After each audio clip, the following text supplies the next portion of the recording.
પાટણ શહેરના નવા ગંજ બજારમાં આવેલ મહાલક્ષ્મી માતાના મંદિરમાં ધનતેરસના દિવસે ભક્તોની ભારે ભીડ જોવા મળી આવી હતી। આ મંદિરમાં શ્રી મહાલક્ષ્મી માતાની મૂર્તિને ભારતીય ચલણની નોટોની આંગી કરવામાં આવી હતી।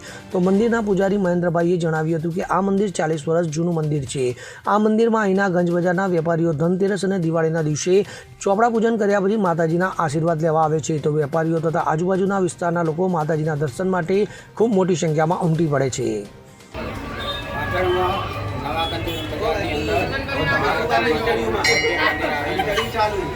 ये मंदिर ની અંદર આજે ધન વર્ષાની ધનતેરસના દિવસે ધન વર્ષાની ભવ્ય આંગી રચના કરવામાં આવી છે।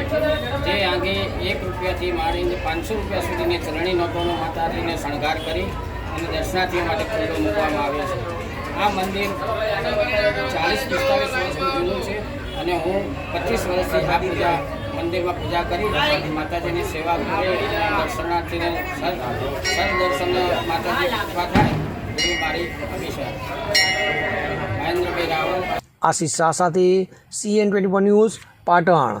હવે જુઓ દેશ દુનિયાની તમામ ખબરો તમારી આંગળીના ટેરવે।